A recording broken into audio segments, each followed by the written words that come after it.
una carpa, una capa que lo usaba, quizás posiblemente para abrigarse, cuando él hacía tiendas. Y también le dice a su discípulo Timoteo que le traiga los libros, ¿verdad? Especialmente los pergaminos, ¿verdad? O sea, lo que San Pablo, aún estando en esa condición, no perdía el buen hábito de leer la palabra de Dios. Amén. En aquella época la Biblia no la teníamos como hoy la tenemos, ¿verdad? Recopilada y arreglada y presentada de distintas maneras en los celulares, etcétera, etcétera. Pero en aquella época la Biblia estaba en pergaminos y era leída la palabra de Dios. Entonces, la idea de que en este mes nosotros, si por ahí está, digamos, enterrada la idea, si no la hemos leído suficientemente a la Biblia, podamos ponernos en campaña y leer la palabra de Dios. ¿Cuánto dicen amén? Amén. Y no solo leerla, por eso el énfasis de Santiago capítulo 1, verso 22, no solo oidores, sino hacedores de la palabra. Amén. Y hablamos el domingo pasado acerca del servicio, ¿verdad? Por supuesto que en una predicación no podemos explayarnos todo lo que podíamos decir, porque el tiempo es limitado. Sobre el servicio hay mucho por hablar, pero hoy quiero hablarles acerca de un principio también que está en la palabra de Dios y que es muchas veces, digamos, olvidado por nosotros los que creemos, ¿verdad? Muchas veces hablamos o enfatizamos más en la persona que no conoce a Dios y poco enfatizamos en aquellas personas que conocieron a Dios y que por alguna razón se quedaron en el camino, ¿verdad? Que comúnmente decimos se apartaron o se enfriaron. Algo les sucedió, que quedaron, ¿verdad? Y esta es una pregunta que hacen Tobías y Sanballat allí en el libro de Nehemías capítulo 4. Dice que cuando oyó Sanballat que nosotros edificamos el muro, se enojó y se enfureció en gran manera, hizo escarnio de los judíos y habló delante de sus hermanos y del ejército de Samaria y dijo: ¿qué hacen estos débiles judíos? ¿Se les permitirá volver a ofrecer sus sacrificios? Otra pregunta. ¿Acabarán en un día? Una tercera pregunta. Y la cuarta pregunta es: ¿resucitarán de los montones del polvo las piedras que fueron quemadas? Eran Tobías y Sanballat y Gesem, el árabe, eran enemigos de lo que enemigos de Nehemías y de lo que Nehemías quería hacer. Nehemías nos relata este libro en el capítulo 1 que Nehemías tomó sobre sus hombros la responsabilidad de ir a Jerusalén, a reconstruir los muros y las puertas de Jerusalén que estaban prendidas a fuego.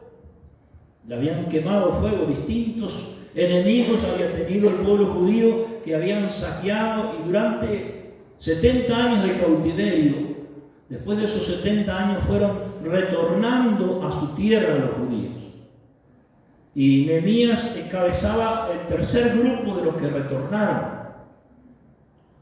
Y ya antes que él 15 años antes había retornado Esdras, que era un sacerdote. Nehemías era un simple copero.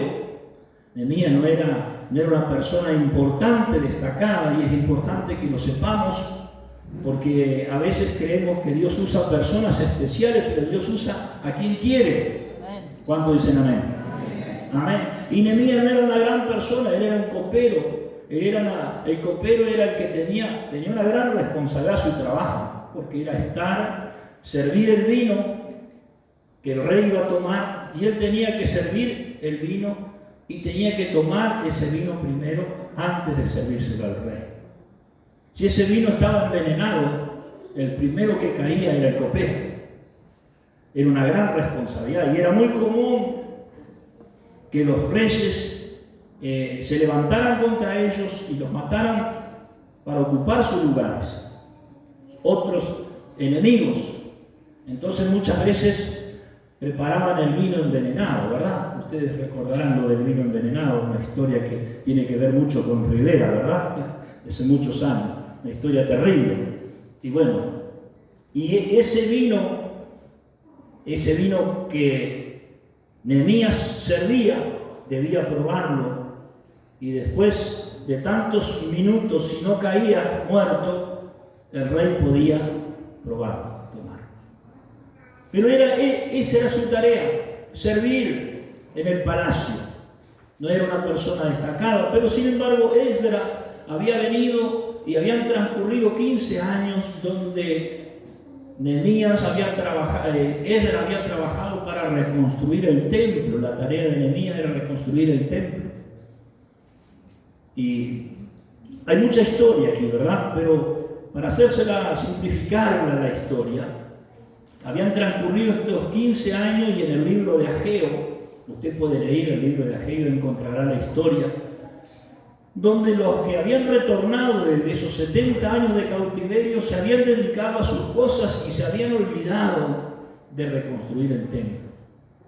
A tal punto que comienza el libro de Ageo diciendo: ustedes están viviendo en sus casas artesonadas, ustedes tienen sus comodidades, sus palacios, y la casa del Señor está abandonada. Y habían transcurrido 15 años, y en el tercer regreso de los judíos que retornaban a su tierra, eran por miles que volvían, llegó Nehemías y estaba en el reino de Persia, porque Persia había sido el último de los imperios que había derrocado al imperio de Babilonia. Y ustedes recordarán esa historia en el libro de Daniel, cuando Daniel hubieron distintos gobernadores, distintos imperios que cautivaron. Nabucodonosor fue uno de los primeros que llegó cautivo a su tierra, entre ellos a Daniel, ¿verdad? A Sadrach, Mesach y Abednego. ¿Recuerdan esa historia? La historia del horno de fuego, ¿sí? ¿Cuánto la recuerdan? Amén. Bueno, entonces estamos bien. Entonces, ¿qué sucede, hermanos?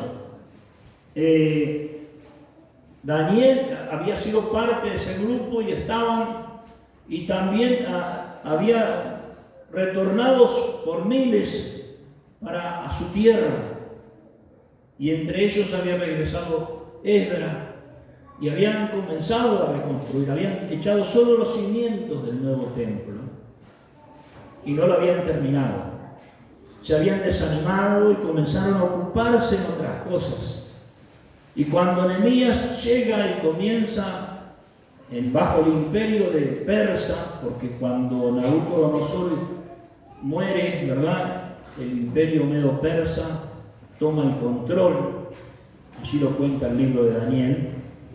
Y era el imperio que estaba gobernando, y el rey Darío y el rey Ciro, que fueron reyes, emperadores y reyes de los imperio medo-persa, ellos fueron los que tomaron la decisión de parte de Dios, enviados por Dios y dirigidos por Dios, a que el pueblo retornara a su tierra.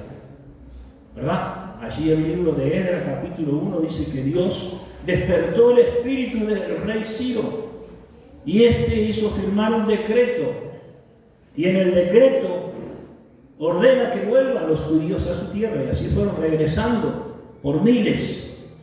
Y Nehemías ya estaba instalado, ¿verdad?, en aquel imperio que seguía siendo gobernado el pueblo judío por el imperio medo-persa, cuando recibe información. Mire el capítulo 1 de este libro de Nehemías, si usted quiere acompañarme en la lectura.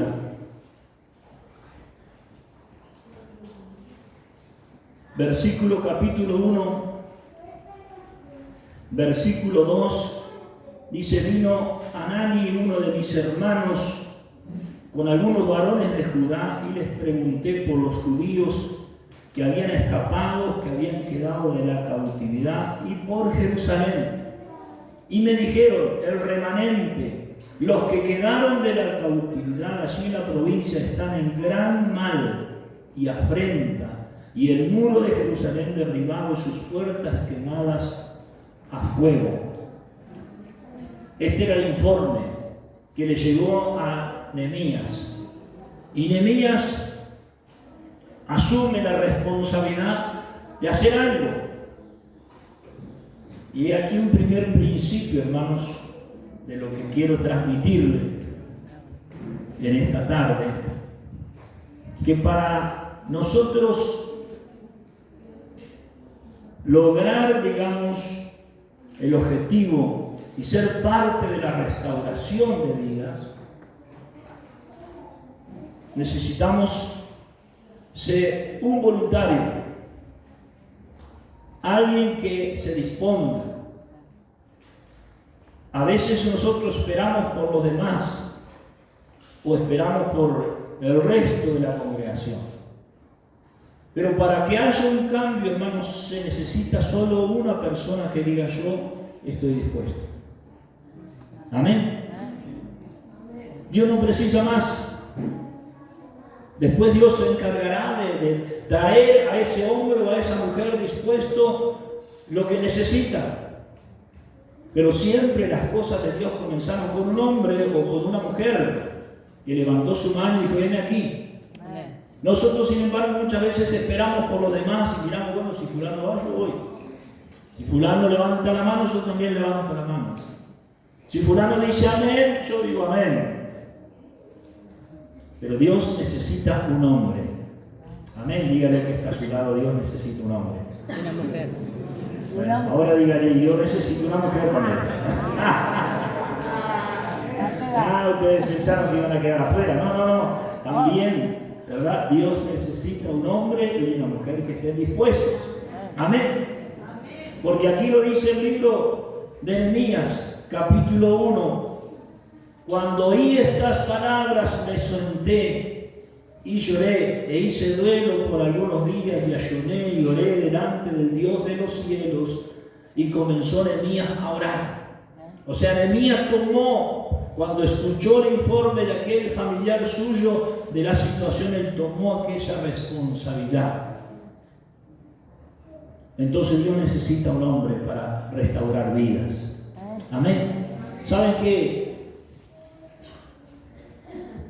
En esta ciudad principalmente hay mucha gente, y mire lo que le digo, mucha gente que ha pasado por nuestras congregaciones y que están apartados, que han tenido distintas situaciones y se han apartado por distintas situaciones. Y en general, hermanos, hay mucha gente. Yo descubrí eso, ¿sabe cuándo? En el año 80. Mire, cuando tenía apenas 19 años. Usted ya saca la cuenta, sabe cuántos años tengo, ¿verdad? No, yo nunca lo escondí. Pero en el año 80, en la cancha de Defensor, en el Francine, en una campaña evangelística hecha por el ya desaparecido Gille Ávila, a mí me tocaba hacer la cadena que rodeamos la plataforma para que la gente no pasara. Y él estuvo varios días predicando en esa cancha, pero recuerdo que la última noche de su predicación fue hacia la iglesia y hacia los pastores en especial. Ustedes saben, los que conocieron a Gille Ávila, escucharon sus predicaciones, él era un hombre que no tenía, como decimos en criollo, no tenía pelo en la lengua, ¿verdad? Lo que él entendía que era de parte de Dios lo expresaba y lo decía. Y me acuerdo que yo hacía la cadena muy cerca de la plataforma y veía, y cuando él se comenzó a dirigir a los pastores que habían cientos de pastores sentados, algunos en la plataforma, otros acostados, y le dijo: ustedes me trajeron aquí a Uruguay con mentiras. Y bueno, aunque suene fuerte eso, porque él solía ser así, muy sincero, ustedes me dijeron y me trajeron acá diciéndome que este era un país no evangelizado, pero no es verdad. Este es un país que ha sido evangelizado del norte a sur, porque en esa campaña. Mientras él predicaba en Montevideo, Eddie Robles predicó en Melos, predicó en Artigas y no sé dónde más. Yo sé que en 3 lugares del país. Campañas multitudinarias que fueron al mismo tiempo. Y se encontraron con esta misma realidad, que había mucha gente en Uruguay en aquellos años que conocía el Evangelio y que estaba apartada y que necesitaba restauración.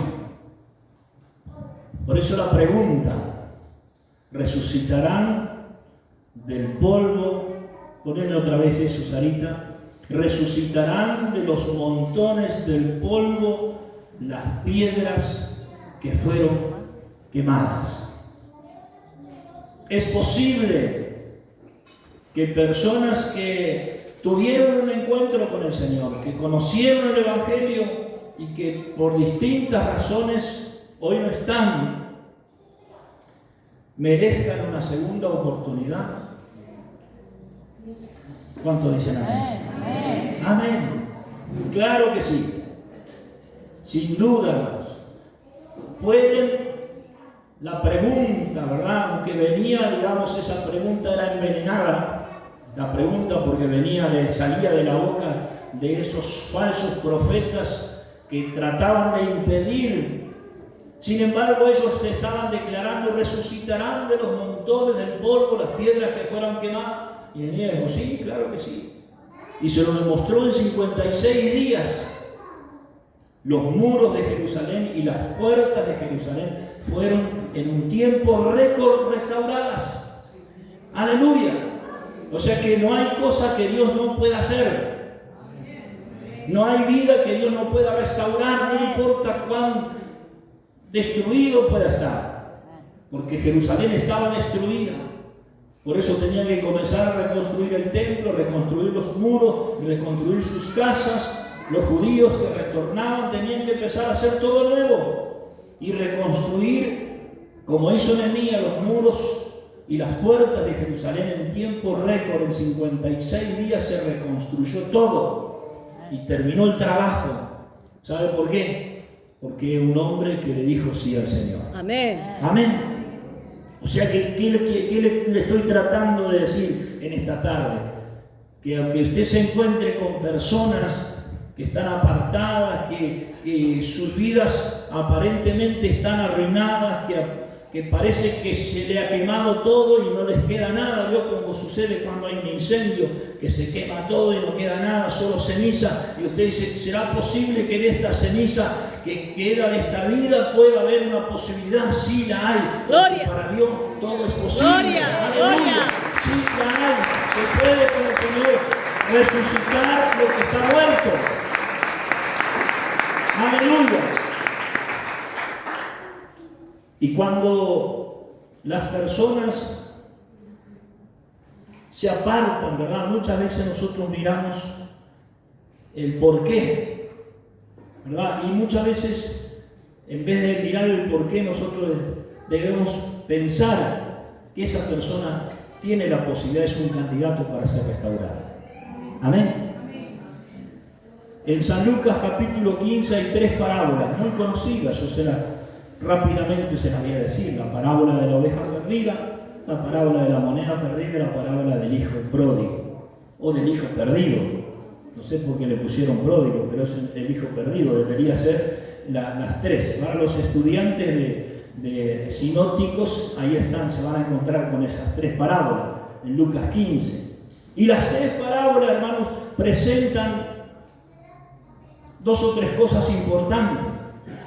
Primero, de que las 3 personas, los 3 tipos de situaciones hablan de vidas perdidas. Habla de una oveja perdida, de un pastor que tenía 99 y dejó la 99 en el rebaño y fue a buscar a la que estaba perdida. Y habla de una mujer que perdió una moneda, una dracma, en la casa. Y habla de un padre que tenía 2 hijos y uno decidió perderse. He aquí otra verdad.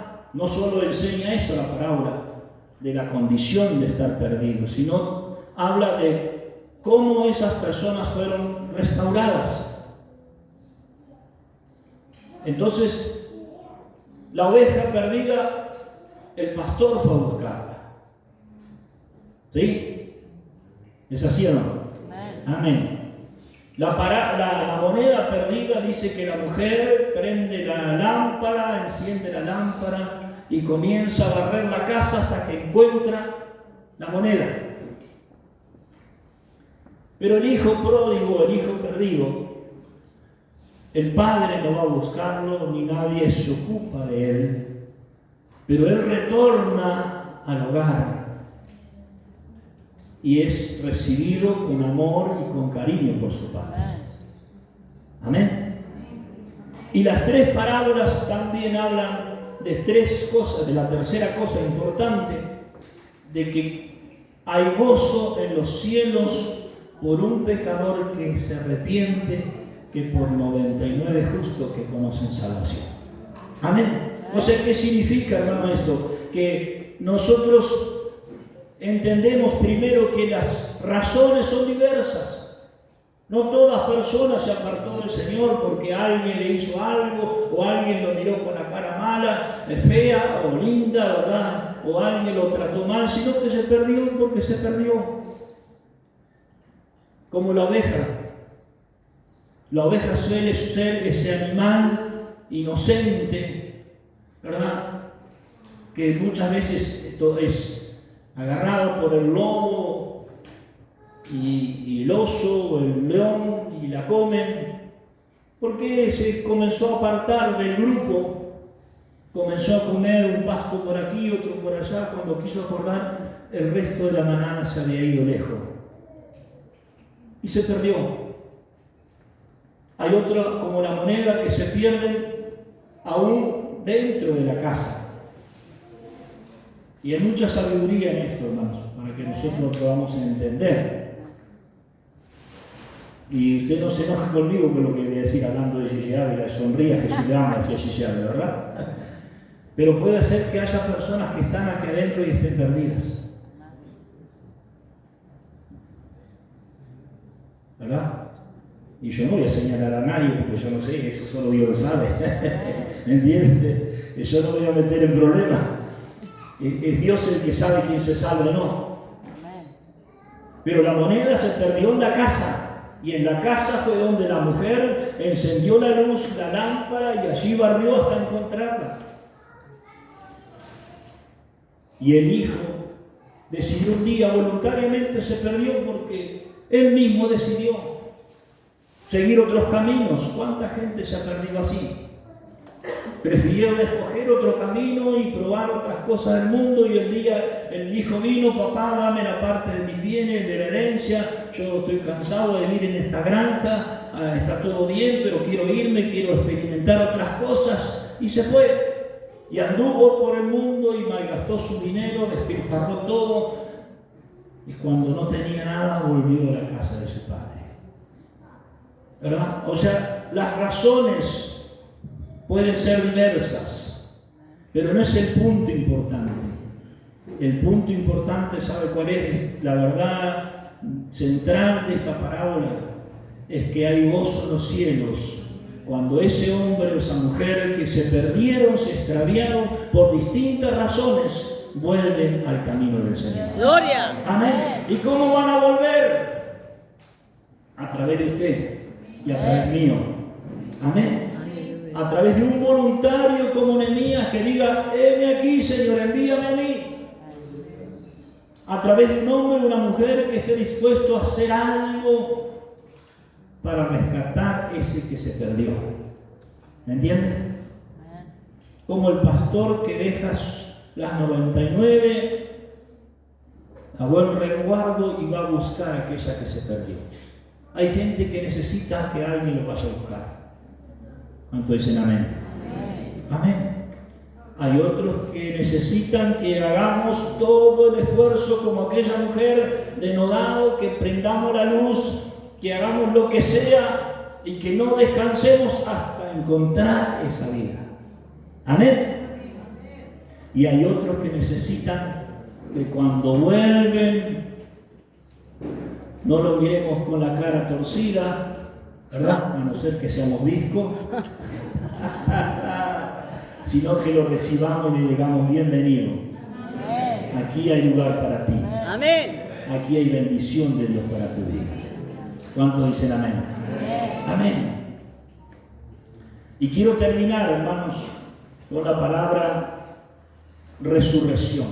Esa palabra que aparece aquí, resucitar. En el ministerio del Señor hubieron 3 resurrecciones.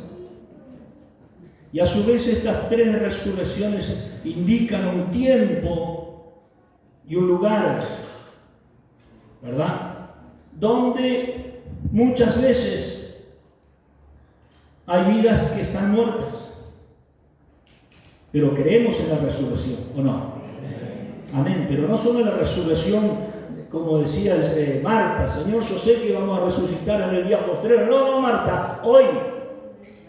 Si crees, verás la gloria de Dios. Amén. Creemos en esa resurrección donde Cristo vendrá y sonará la trompeta y los muertos en Cristo resucitarán primero. Aleluya. La gran resurrección de los cristianos. Pero también, hermanos, yo quiero hablarles de la resurrección de esas vidas que están quemadas, que están arruinadas aparentemente, que no hay esperanza. Sin embargo, pueden resurgir. Amén. Amén. La Biblia cuenta de un hombre llamado Jairo que tenía una hija con 12 años y había muerto. Y cuando Jesús llega y la resucita en su casa. Y esto es lo que yo quiero transmitirle, dejarle este principio. Su muerte se había producido en su casa. Qué silencio, ¿verdad? Vuelvo a aquello que dije hoy. Puede ser que alguien estando aquí en la casa esté muerto. ¿Verdad? Usted dice, pastor, eso está cortando grueso. Bueno, no sé. Pero aquella niña tenía 12 años y había muerto, pero resucitó en su casa, allí a donde había muerto. Yo quiero decirle que aquí en este lugar hay posibilidad de resucitar. Amén. Que en este lugar nosotros podemos comenzar de nuevo. Aunque parezca, ¿verdad?, que no hay esperanza, que el polvo y las piedras estén quemadas y no haya posibilidad. Quiero decirle que hay esperanza. ¡Gloria! Mientras tengamos este lugar abierto y prediquemos a Cristo, hay esperanza. ¡Aleluya! Hay esperanza. ¡Gloria a Dios! Y hay muchas personas aquí que pueden dar fe de eso. Que no tenían esperanza y comenzaron a congregarse aquí, ¿verdad? Y sus vidas comenzó a florecer, a cambiar, y comenzaron a... Estoy comenzando una vida nueva. Amén. Por eso existe la casa del Señor. Hoy hablamos de este lugar porque esto es lo que tenemos nosotros, ¿verdad? Pero cualquier lugar donde se predique la palabra de Dios, donde se hable, ¿verdad?, del amor de Jesucristo, hay posibilidad de resucitar. Amén. Por eso nunca diga, no, yo no voy a mandar a gente a la iglesia. Mándela a la iglesia, invítelo al culto. Hay otros que quizás no sea necesario eso, o quizás otro método, como hoy hablamos del método de formas. Hay personas que a veces necesitan aclimatarse, ¿verdad?, a un entorno cristiano, en una casa, en un lugar, ¿verdad?, en otro ambiente, y después vienen a la iglesia y se sienten como peces en el agua. Hay personas que vienen por primera vez a la iglesia y, ¿verdad?, como nadie los acompaña, no saben nada y nunca escucharon de coro, oración y predicación y alabanza y de lenguaje medio raro, y dicen, ¿qué es esto? ¿Verdad? Y se sienten, como dice el criollo, ¿verdad? No voy a decirlo, pero usted sabe el dicho popular, como sapo de otro pozo.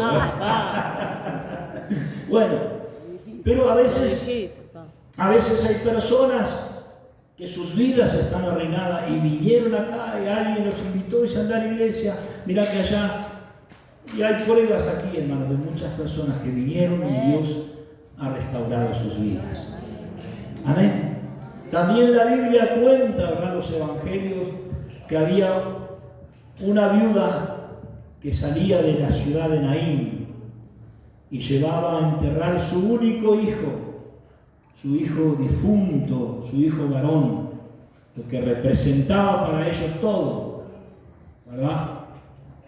Y cuando iban saliendo de la ciudad de Naín, Jesús se presenta en su camino, junto con sus discípulos, y manda detener aquel féretro, aquella caravana, aquella procesión, ¿verdad?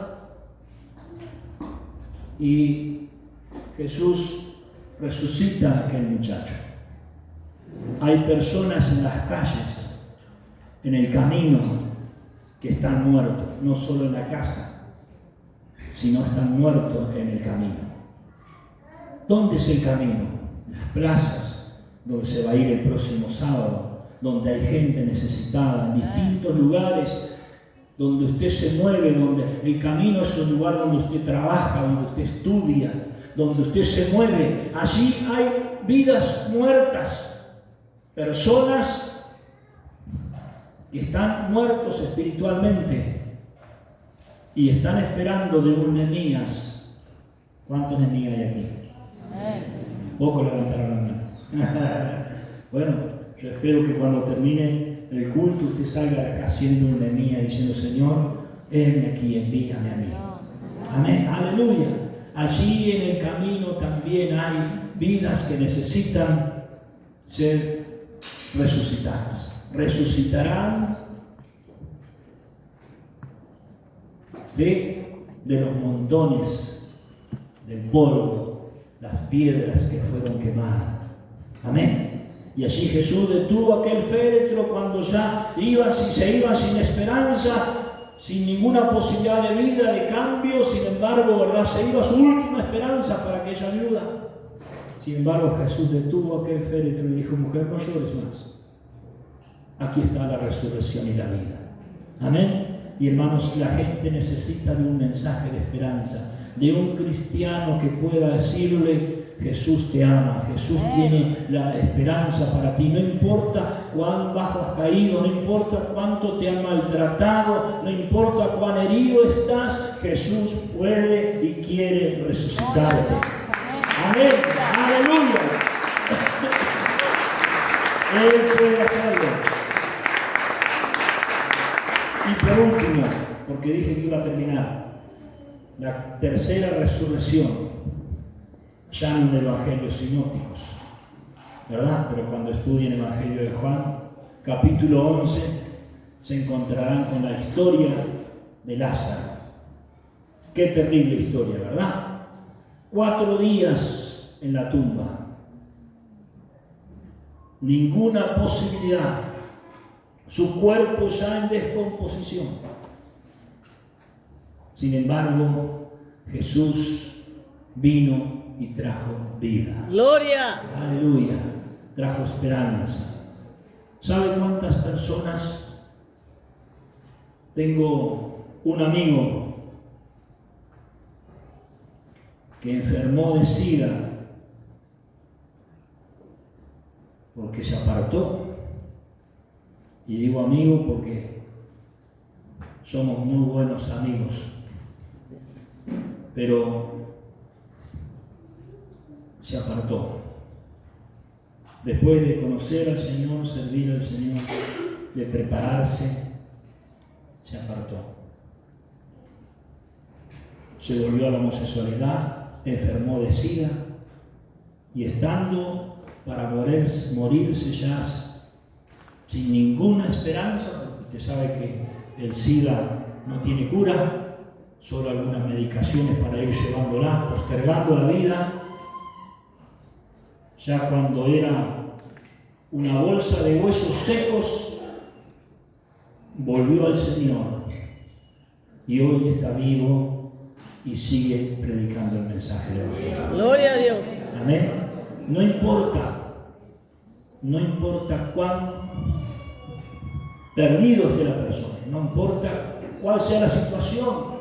Lázaro no había esperanza para Lázaro, ya eran 4 días en la tumba, pero allí resucitó. Escuchó la voz del Señor y salió de aquella tumba. Amén. Por eso nunca diga, este no tiene posibilidad, este no tiene esperanza. Sin importar, no nos fijemos y no nos detengamos en las razones por qué se apartó, el por qué. Pensemos que Dios quiere restaurarlo y que como iglesia nosotros debemos llevar adelante el cumplimiento de la restauración de las vidas. Amén. Que toda persona que se apartó por distintas razones tiene y merece volver al Señor, salir adelante, afirmar sus pies. Y si usted está hoy aquí y vive una situación similar, déjeme decirle que Cristo tiene el poder para restaurar todas las cosas. Amén. No hay cosa que Dios no pueda hacer. Aleluya. El llamado, el deseo, el servicio, muchas cosas, ¿verdad? Si se perdieron en el camino, pueden ser restauradas. Amén. Póngase de pie, por favor. Aleluya.